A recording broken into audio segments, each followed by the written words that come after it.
This is part 2 in a series of 6 videos where I go over every map and every mode for Power League and how to draft.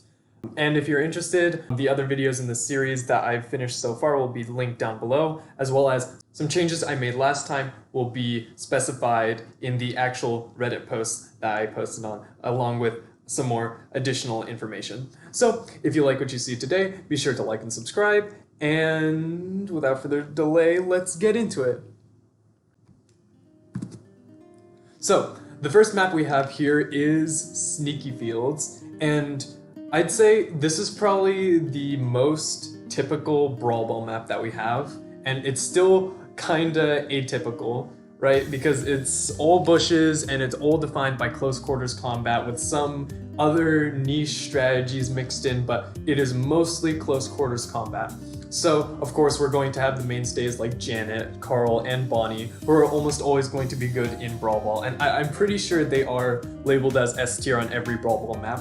These brawlers are just very, very powerful in Brawl Ball for both playing defensively and especially for playing aggressively. All of these brawlers, they can pretty much do it all. I would say, of course, you want to be looking out for Carl especially because he's a brawler you can actually maybe realistically counterpick, at least with Daryl, but I think more often than not, these 3 brawlers you want to be banning out if you do not have first pick.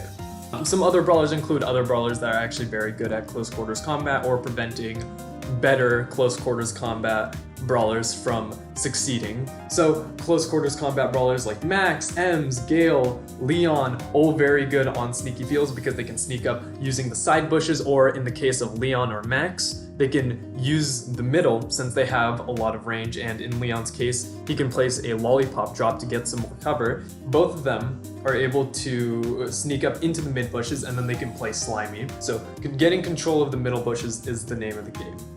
Some other notable brawlers include the dichotomy between tanks and tank counters. So very common tank counters include Ems and Gale, who almost every game you will see as like a first pick or just a very generally early pick, just to prevent those tanks from being picked for later in the game and punishing your draft. And then tanks include pretty much every tank you can think of, some being better than others, of course. We have the classic Ashe and Rosa, who everyone knows on Sneaky Fields are very good, but right now Frank is actually extremely good. He's got that 11k HP, he can just run down the lane and then pop his irresistible attraction gadget and just mow over the enemy team. So Frank is definitely something you should try if you want a tank option because he can be very scary on this map as well. Of course, it's a bushy map, so Squeak's residue is actually going to be very good at scouting the bushes and also give you the ability to win multiple lanes at once. You can place down multiple residues in the early game and it can work out very well for your team. And of course we have some other niche brawlers like some random mid laners, the likes of Stu, B, Byron, and Bo. You don't see them being played a lot because usually whenever you want a mid laner, you want something that's very safe and can play well in the bushes. But these brawlers, they do have a niche. I would say especially Byron and B, you can get away with because B can help act as a long range tank counter while Byron supports your aggressive brawlers like Leon and Daryl and other tanks of the sort. And then there are, of course, niche brawlers. If you want to meme on your opponent, I would say Nita and Shelly are very good memes on this map. I mean, I think Nita is very legitimately good, but Shelly is, this is probably the only map where you're going to see her being even a viable pick, so if you want to play your Shelly, you can play her on Sneaky Fields, but don't think you're gonna get that many wins with her. I think something notable I should bring up is the placement of Sandy on this map. So Sandy is just not as good at dealing with 1v1 situations in close quarters combat as he used to be, but he's still definitely a solid pick if you just want to pick him when you're kind of directionless. He can still cheese out goals on this map very easily, and this is one of his best maps in the format right now, actually. And then some strategies that are very common on this map. As a counterpick strategy to tanks and like to prevent them from being in play earlier, wall breaking strategies can be very, very strong. Drafting a Colonel Ruffs early with that first star power, giving him the ability to break walls alongside a sniper like B or Byron. I think especially B, because B with the Ruffs power up is also extremely difficult to deal with. But a wall breaker with a sniper can just pretty much shut down any tank strategy on this map, even when Gale is banned. So if you do want to be playing tanks, remember, you probably want to also be banning wall breaks at the same time as Gale.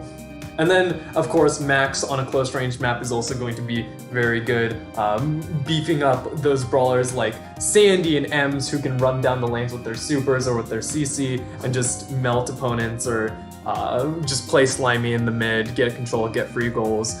Same thing with the likes of tanks. They really like the max speed for the same reason. They can just push down the lane and try and get a free goal.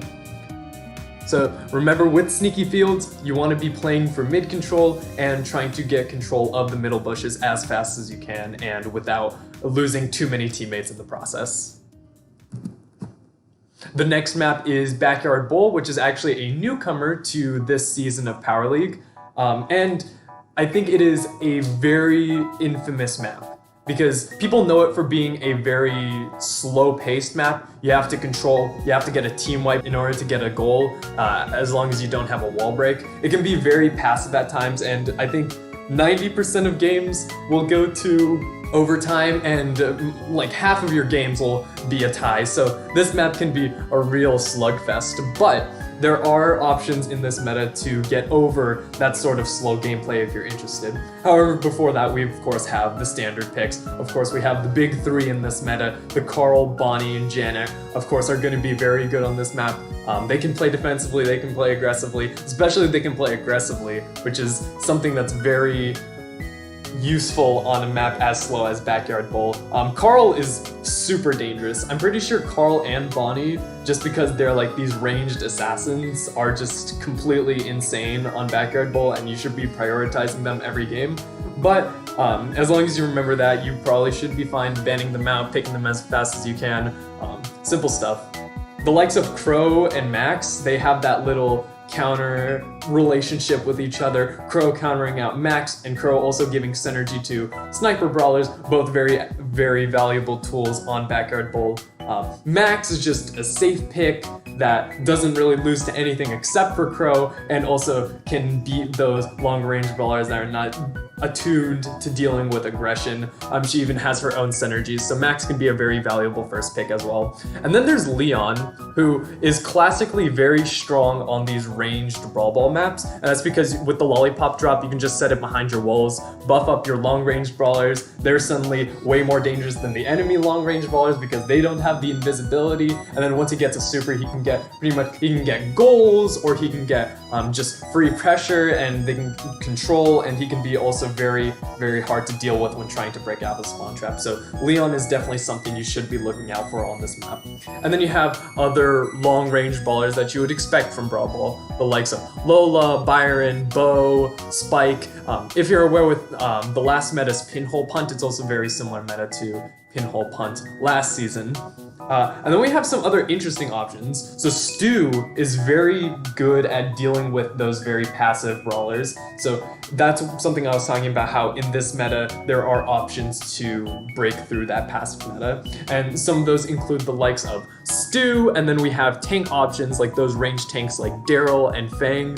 Those brawlers are very, very strong at pushing through overly defensive compositions. So I think something you should remember whenever you're drafting on Backyard Bowl is, of course, you want to be drafting long-range brawlers more often than not, but you don't want to be so weak to aggression that you just lose to a tank last pick or a tank fifth pick or something similar. So draft your range brawlers, but don't be too weak to tanks.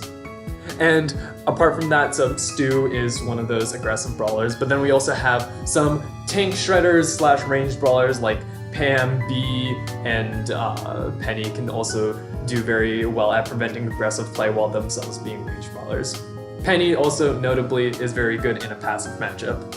Then we have the queen herself, Piper, able to win any sniper 1v1 while also breaking open the walls, provided that you don't fight a tank. She is probably one of the strongest brawlers on this map, but you just have to avoid those tank counter picks, or have something to prevent that tank counter pick. The likes of Gale, Surge, or Terra, or some of the power picks that can beat tanks, the likes of Bee, or Crow, or Leon, you want to be drafting with Piper.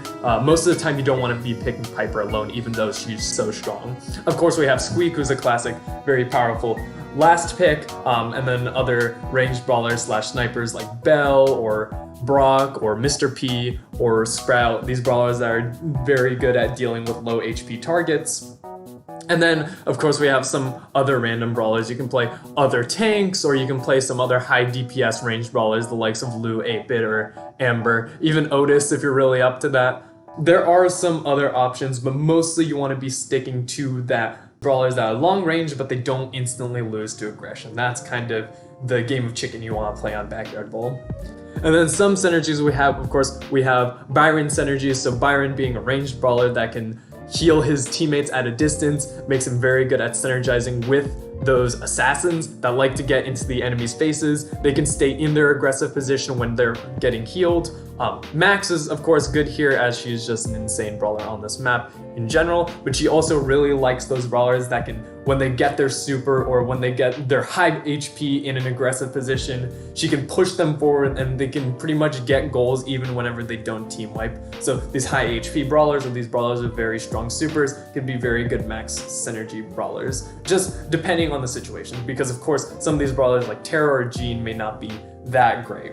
And I think the most interesting synergy we have here are assassins with snipers. So picking assassins early is actually a very strong strategy on Backyard Brawl, because that can both prevent enemy assassins from being in play while also countering assassins and tanks for your later sniper picks, right? On top of that, the 3 assassins I have listed, Crow, Leon, and Stu, also have gadgets that help support their snipers. So Crow has that slowing toxin, letting you auto-aim with snipers. Leon, of course, as I previously mentioned, has that lollipop drop, which gives your snipers a huge advantage in that 1v1, and Stu is very similar, gives you that your snipers that movement speed that is able to just help them in a sniper 1v1. So assassins and snipers is a very strong strategy, and it's very common and people don't really pick up to it, but it's something you might want to be more keen of the next time you play Backyard Brawl.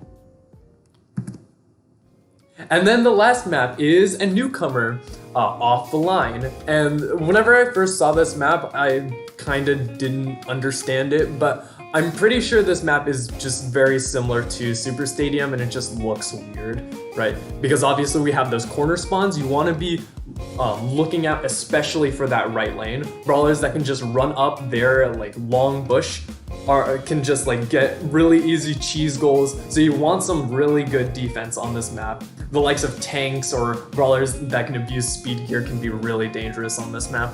But anyways, with power picks, of course, we have the big 3 being good on Brawl Ball as always. Carl especially on this map, he is a high HP threat that can abuse speed gear, abuse flying cook, and get really easy early cheese goals, which is really gross, and it's something you definitely want to be looking for whenever you're playing and whenever you're drafting. So Carl, definitely ban him, definitely first pick him on this map. He is insane. And of course, we have other Brawl Ball mainstays, the likes of Max, Leon, and Spike always will be solid, give you a strong start in the draft. And also can set up some synergies. The likes of Ruffs is actually a very good defensive option. He can feed his super off of tanks that, aren't Carl, of course. He can feed his super off of those brawlers and get wall breaks and break up the bushes and just slow down the match for his teammates, and that can be really valuable on this map. So I think those are like the 2 types of main brawlers on this map. You have the ranged brawlers and you have your brawlers that abuse speed gear. And then rewarding picks, of course, we have the likes of Squeak. Squeak on a map with some notable bushes, very good for scouting the bushes with his residue gadget. We have some speed gear abusers, the likes of tanks like Daryl and Fang, Frank, Ash, and then we have just some miscellaneous speed gear abusers, the classic Terra, Ems, Sandy, all can just run up that side, get their supers, or just cheese out goals in the case of Sandy. And then some strategies. So in general, it's going to be the same as the last few maps. So of course we have Byron synergizing with those assassins and Max synergizing with those brawlers that can push up with either their HP or just their supers. These are just going to be your common strategies. Mostly on this map, since it's a new map, you want to be looking out to just countering your opponent's picks and not losing to your opponent's picks more than you want to be playing your own strategies. So that was Brawl Ball for July 2022. If you liked what you saw, be sure to like and subscribe, and be sure to follow me at my socials at Viable Fries on both Twitter and Reddit, where you can see me posting things whenever I don't usually post on YouTube. As I said at the start of the video, I have some explanations for the changes in this video in the actual Reddit post, so go to the link down below to see the actual guide images and all of that explanation. And with that being said, thank you so much for watching, and I'll see you next time. See ya.